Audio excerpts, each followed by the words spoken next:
อ๋อ สบายดีทุกท่านเนาะสบายดีทุกคนคลิปนี้เรามาส่งแขกอยู่สนามบินสกลวัดไตแล้วเราสิไปเว่นั่นทุกคน พาทุกท่านไปเว่เบิ่งอันแคมป์ของนะว่าน้ำของมันขึ้นหลายน้อยเพียงใดเนาะอยู่หลายจุดหลายบ่อนในบ้านเฮาเกิดน้ำท่วมเนาะน้ำท่วมในตัวเมืองนครหลวงจันทร์ก็คือทุกคนเห็นเนาะแล้วก็อยู่ในต่างแขวงหลายจุดหลายบ่อนก็คือกันเนาะเดี๋ยวเขาจะไปเบิ่งน้ำของว่ามันขึ้นเพียงใดไปแว่เบิ่งให้ทุกคนได้เบิ่งได้ชมน้ำเนาะไปอัปเดตเบิ่งอยู่นี่ท้องฟ้าก็ยังแดดอยู่แบบนี้บ่เป็นแดดทุกคนฝนตกอยู่แบบนี้เนาะยังบ่เห็นแสงแดดเลยมื้อนี้เลยโอ้เป็นกำลังใจให้ผู้ที่ทุ่งไร่ทุ่งนาเนาะน้ำไหลน้ำมะสุให้สุน้ำอย่างต่างๆอยู่ทางประเทศเพื่อนบ้านเฮาคือประเทศไทยก็คือเชียงรายเนาะภาคเหนือก็ถือว่าโอ้ได้รับผลกระทบหลายพอสมควรทุกคนเลยน้ำป่าไหลสุเนาะปีกายก็คือว่าเป็นคือกันปีนี้ก็เป็นคือกัน แต่ว่าเขาจะไปเบิ่งน้ำของว่ามันจะขึ้นหลายเพียงใดนะหลายน้อยเพียงใดเนาะไปอัปเดตเบิ่งแต่ว่าท้องฟ้าฝนนี้ยังตกอยู่เด้นครหลวงจันทร์เนาะยังตกอยู่บัวแข่งอื่นก็น่าจะคือกันนี่แหละมันมีแบบปกคลุมไปนะเป็นกำลังใจให้บรรดาผู้ได้รับผลกระทบเนาะจากภัยน้ำท่วมน้ำไหลต่างๆนั่นแหละอยู่ในนครหลวงจันทร์เขาก็คือการจุดที่มันไหลบ่ทันกระท่วมกระทันหันไปเป็นอย่างประมาณนี้หลายจุดหลายบอนอยู่เขาจะเอาภาพบางส่วนให้มาขึ้นให้ทุกท่านได้เบิ่งนำเนาะคืออยู่เขตสีแยกแฟนแดงท่าหลวงบ่เขตพระขาวบ่อันนี้นะทุกคนอันนี้นี่ท่วมตลอดแต่ละปีก็ท่วมตลอดแต่ว่าบรรดาห้องน้ำคลองเมืองอยู่ในนครหลวงจันทร์นี่เพิ่นก็กำลังปรับปรุงหลายจุดหลายบ่อนอยู่แต่ว่าต่อไปมันก็น่าจะโอเคขึ้นเรื่อยๆนั่นแหละ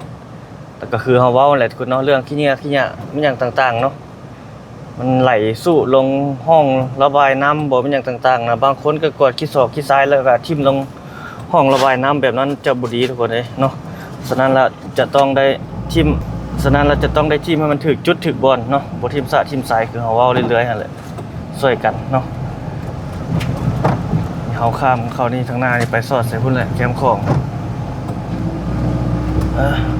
ออกจากวัดไตไปนี่คฤหาสน์ธนาคารเขาเจ้าอันนี้นี่ไปทางหน้าสอดแคมป์ของแล้วเบิ่งว่าน้ำขึ้นหลายน้อยเพียงใด อัปเดตเบิ่งเนาะฝนมันตกยิบอยู่ทุกคนมันย้ำฝนแล้วว้าวบ่ได้เด้ภาคเหนือของไทยก็ตกคือกันได้นี่โรงแรมตัวนี้งามเนาะนี่สอดใส่เส้นทางแคมป์ของแล้วมาเบิ่งดูขึ้นหลายโอ้ขึ้นหลายเด้อทุกคนขึ้นหลายเมื่อวานนี้ตัวแรงยังบ่ขึ้นหลายกว่านี้เลยโอ้น้ำของขึ้นบักหลายให้หมดทุกคนนี่เมื่อวานนี้ตัวแรงเขามาถ่ายอยู่เด้บ่ได้ขึ้นหลายกว่านี้ข่าวจ้านเลยเนาะนี่ขึ้นบักหลายพวกนี้คฤหาสน์เขาเจ้าอันนี้แล้วหลายแล้วว้าขึ้นหลายน้ำของทุกคนข่าวจ้านเลยเบื้องด้านฝั่งไทยฝนยังสึกตกต่อเนื่องฉะนั้นแล้วต้องได้ระมัดระวังนะผู้ที่อยู่แคมป์น้ำของทุกคนเลยน้ำมันขึ้นเป็นแบบนี้แหละนี่เบิ่งทุ่งหญ้ามันท่วมเหมือนเลยบ่แล้วตอนแรกเขาสิมาอัปเดตให้ทุกท่านได้เบิ่งอีกครั้งเนาะโอ้ยต้นทุ่งหญ้ายังบ่ท่วมเนาะแต่ว่ามันขึ้นหลายกว่าเมื่อวานนี้หลายได้เดี๋ยวเบิ่งขีดน้ำอยู่ข้างหน้าเฮานี่ระดับน้ำตัวแท้ระดับน้ำอยู่บนนี้อัปเดตเบิ่งโอ้ขึ้นหลายเนาะตัวแท้น้ำอยู่บนนี้ขึ้นหลายได้นี่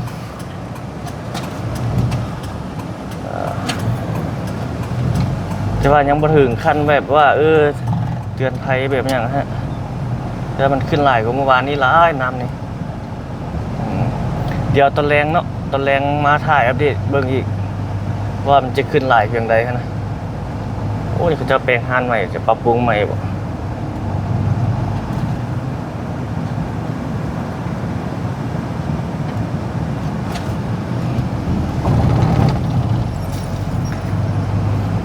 เบิ่งจากตัวแท้อยู่ลุ่มมันยังบ่ได้นานปานใดยังบ่นั้นปานใดยังบ่ขึ้นแบบมันขีดอันตรายบ่อย่างประมาณนี้ยังหลายเนาะมันหาก็เริ่มขึ้นเล็กๆน้อยๆไปหั่นแหละแต่ว่าขึ้นหลายกว่าเมื่อวานนี้แน่นอนเดี๋ยวตอนแรงมาอัปเดตเบิ่งอีกครั้งบ่ ว้าวจะขึ้นหลายน้อยถึงใดนี่โอ้หลายกว่าวันนี้เด้ทุกคนเด้เมื่อวานนี้บ่ได้หลายกว่านี้ถ้ามันท่วมทุ่งหญ้านี่เขาเจ้ามาเบิ่งใส่ปลาบ่นี่ทางหญ้ายังเหลือน้อยเดียวเด้เมื่อวานนี้อันนั้นกว่านี้เด้วานนี้ยังเหลือหลายกว่านี้นี่ขึ้นประมาณนี้แหละมื้อนี้เห็นอยู่ประมาณนี้จื้อไว้ทุกคนเขาจะมาอัปเดตให้ทุกท่านได้เบิ่งเรื่อยๆในช่วงที่มันฝนตกนี่เนาะไปเอาเข้านี่แล้วเด้น้ำของขึ้นเนาะทุกคน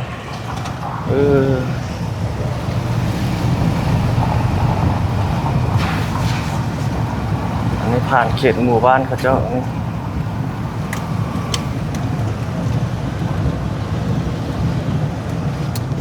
นี่จะเป็นหมู่บ้าน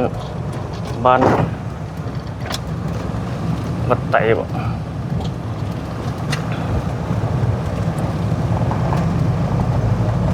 วัดไตน้อยท่งอยู่หลายจุดหลายบอนทุกคนในบ้านเฮาในตัวเมืองก็เลยน้ำมันไหลบ่ทันนะก็ท่วมชั่วคราวนั่นแหละท่วมกระทันหันชั่วคราวนั่นแหละบางจุดบางบอนก็ท่วมซุมซนเนาะไหลเข้าบ้านเฮือนฉะนั้นระยามฤดูฝนนี่ต้องได้เอาเครื่องไว้ที่สูงเนาะถ้าเฮือนได้ต่ำมันนะเคยมีประวัติน้ำไหลเข้าท่วมหมู่ไม่อย่างประมาณนี้นะจุดดินที่มันต่ำก็ต้องได้ปะยกไว้ที่สูงเนาะเครื่องใช้ไฟฟ้านี่สำคัญที่สุดทุกคนเลยถ้าเอาไว้ต่ำนี่น้ำท่วมน้ำหยั่งมานี่มันจะเฮ็ดให้เครื่องเขาสดบ่เสียหายไม่อย่างประมาณนี้ไปฮะนะ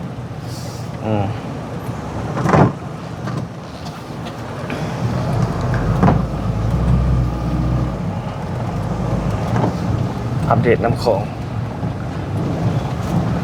เมื่อกี้เราลืมไปเบิ่งบอลขีดเนาะขี่รถแล้วลงไปเบิ่งบอลระดับน้ำบ่ได้ลงไปเบิ่งเลย เดี๋ยวมื้อแรงก่อนจึงมาเบิ่งอีกเนาะว่ามันขึ้นแบบใดอยู่ทางเมืองอยู่ทางนั้นมันขึ้นหลายเด้อยู่ทางนั้นเมืองเฟืองมันท่วมหลายจุดหลายบ่อนอยู่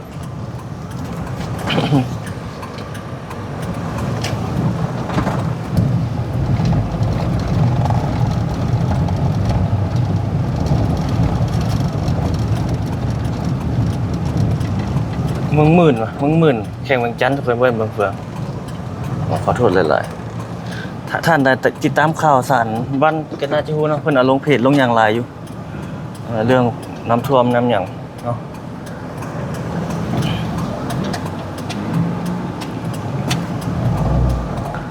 รถมาเลย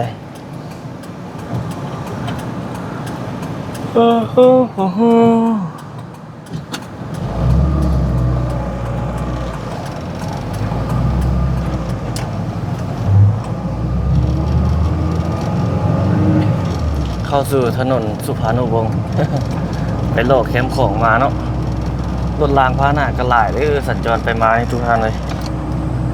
การสัญจรยามฝนนี่ต้องได้เบิ่งผู้ที่ขี่รถจักรน้ำเนาะผู้ขี่รถใหญ่ก็ได้มีบ่อน้ำบ่ออย่างก็ค่อยเนาะให้เกียรติซึ่งกันและกันแก่เพื่อนเดินทางร่วมถนนเด้อใจเพื่อนใจเฮา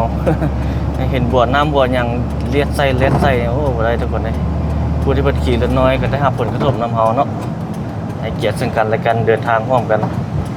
ทางหลวงมันบ่มีแต่เฮาคนเดียวได้ที่ใช้สัญจรไปมีหลายคนเนาะ ฉะนั้นเราต้องได้ค่อยได้ระมัดระวังไปทำเดียวเป็นประมาณนั้นแหละให้เกียรติซึ่งกันและกันแก่การสัญจรปฏิบัติกฎระเบียบจราจรนำเดียวอย่างประมาณนี้ไปนั่นแหละ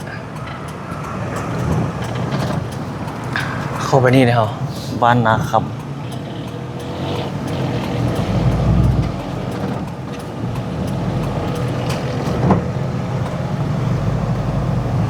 ท้องฟ้าอยู่นครหลวงเวียงจันทน์นี่ยังเป็นบทฝนอยู่ทุกคนเอ้ย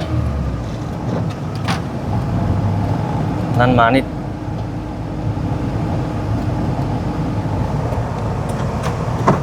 มันตอนแรงมานี่จะเป็นจังไดลองต่อติดตามเบิ่งถ้าฝนตกเฮาก็จะไปถ่ายอัปเดตบ่ได้เด้เบิ่งสภาพดินฟ้าอากาศตัวจริง จะไปอัปเดตให้บรรดาท่านได้เบิ่งแหละอัปเดตระดับน้ำเนาะถ้าบ่ได้ไปมื้อแรงกับมื้ออื่นมื้ออื่นก็ไปอัปเดตถ้าท่านใดติดตามช่องของเฮาแล้วเฮาก็จะอัปเดตให้ทุกท่านได้เบิ่งได้ชมนํ ถ้าเฮาได้เว้าแล้วเฮาก็ได้ไปเฮ็ดไปอัปเดตให้ทุกคนได้รับรู้อย่างประมาณนี้แหละ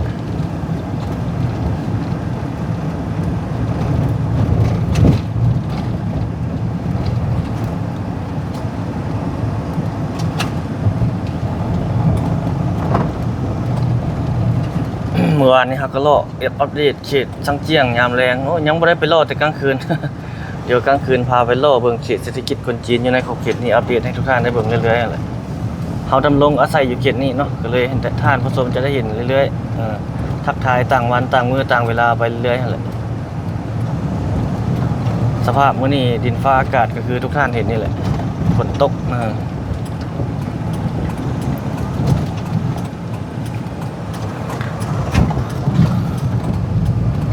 โอ้ทางหน้ารถติดถนนหนทางก็เป็นบ่อเป็นขุมหลายบ่อนก็มีการเดินทางก็ได้เบิ่งทุกคนเลยน้ำท่วมไปต่างแข่งแห้งได้เบิ่งการสัญจรดีๆศึกษาก่อนเดินทางแล้วเป็นการดีบ่เสียเวลาเฮาเนาะโอ้ไปทางนั้นรถติดหลายคลิปนี้ประมาณนี้ทุกคน ขอบใจทุกท่านที่เข้าติดตามรับชมเนาะทักทาย90นาที9นาที10นาทีอัปเดตการสัญจรอัปเดตน้องของให้ทุกท่านได้เบิ่งพบกันใหม่ทุกคนสบายดี